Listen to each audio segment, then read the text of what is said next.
அனைவருக்கும் வணக்கம். நான் உங்கள் பிரபா. வாங்க கதைக்குள்ள போலாம். ஒரு மிகப்பெரிய நாடு. அந்த நாட்டில் ஒரு மன்னன் இருக்காரு. அந்த மன்னன் ரொம்ப சிறப்பா ஆட்சி பண்ணிட்டு இருக்காரு. அவருடைய ஆட்சி காலத்தில கலைகள் தலையோங்கி இருக்கு. விவசாயம் தலைசிறந்து இருக்கு. மக்களுக்கு எந்த கஷ்டமுமே இல்ல. எல்லாருமே சந்தோஷமா இருக்காங்க. மன்னனுக்கு திடீர்னு ஒரு மனக்குழப்பம் வருது. அந்த மனக்குழப்பம் என்னன்னா, நம்ம ரொம்ப சந்தோஷமா நாட்ட ஆட்சி பண்ணிட்டு இருக்கோம். திடீர்னு ஒரு குழப்பம். நாம திடீர்னு சோகத்துல இருந்தா என்ன பண்றோம்னு ஒரு குழப்பம் வருது. இதனால அறிஞர்களுக்கெல்லாம் கூப்பிட்டு ஒரு வாக்கியமா இருக்கணும். அந்த ஒரு வாக்கியம் எவ்வளோ பெரிய கஷ்டத்துல இருந்தாலும் சரி, என் மனத சமாதானப்படுத்தக்கூடிய வாக்கியமா இருக்கணும்னு சொல்றாரு. நாட்டு மக்களுக்கு இந்த செய்தி பரவுது. அறிஞருக்கும் இந்த செய்தி பறக்குது. வெற்றி அடைகிற நபருக்கு 1000 பொற்காசுகள் பரிசாக கொடுக்கப்போன்னு மன்னர் அறிவிக்கிறாரு. பி பல பல அறிஞர்கள் முயற்சி பண்றாங்க. எந்த ஒரு வாக்கியமே மன்னன சமாதானப்படுத்தல. அப்ப ஊர் ஒதுக்குப்புறமா ஒரு குடில் இருக்கு. அந்த குடிசையில ஒரு வயசான அம்மா இருக்காங்க. அந்த அம்மா நாட்டுக்குள்ள அரசர பார்க்குறாங்க. அந்த ஒரு வாக்கியம் என்னவா இருக்கும்? அப்படின்னு நெறைய பேர் குழப்பிட்டு இருக்கும்போது, அந்த வாக்கியம் அந்த வயசான அம்மா மூலியமா மன்னர்கிட்ட கொடுக்கப்படுது. அந்த வாக்கியம் என்னன்னா, "இதுவும் கடந்து போகும்" அப்படின்ற வாக்கியம் தான் அந்த அம்மா மூலியமா அரசர்ட்ட கொடுக்கப்படுது. அரசர் படிக்கிறாரு. அந்த படிச்சுட்டு அரசர் யாருக்கும் சொல்லாத அந்த வாக்கியத்தை தனக்குள்ளேயே வச்சுக்கிறாரு. அறிஞர்களுக்கும், ஊர் பொதுமக்களுக்கும் யாருக்குமே அந்த வாக்கியம் சொல்லப்படல.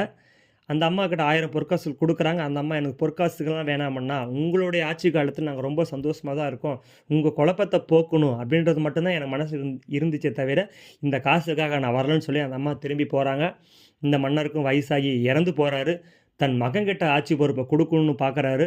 ஆட்சி பொறுப்பு மகன்கிட்ட ஒப்படைச்சுட்டு, "உனக்கு கஷ்டம் வரும்பொழுது இந்த வாக்கியத்தை எடுத்து நீ படி" அப்படின்னு ஓலைச்சுவடி கையில குடுக்குறாரு. கஷ்டம் வரும்போது தான் அப்பா படிக்க சொன்னாரு. இப்ப இந்த வாக்கியம் நமக்கு தேவைன்னு சொல்லி அவர் உடையில ஒரு பகுதியில வச்சுக்கிறாரு. ரொம்ப சிறப்பா நாடு ஆட்சி அப்பா மாரியே மகனும் சிறப்பா ஆட்சி பண்றாங்க. ஒரு நாள் அந்த நாட்டு மேல போர் தொடுக்குறாங்க. அந்த போர்ல இவர எப்படியாவது கொன்னுட்டு இந்த நாட்ட கைப்பற்றணும் அப்படின்றதுக்காக எதிரி நாட்டவர்கள்லாம் போர் தொடுத்து மன்னர கொல்ல முயற்சி பண்றாங்க. அப்ப அந்த மன்னரோட ஆபத்து உதவிகள்லாம் மன்னர காப்பாத்தி, இங்கிருந்து மன்னர எப்படியாவது காப்பாத்தி கூட்டிட்டு போயிரணும்னு நெனைக்கிறாங்க. மன்னரையும் காப்பாத்தி கூட்டிட்டு போயி, அந்த வயசான அம்மா வீட்லயே அந்த மன்னர விடுறாங்க.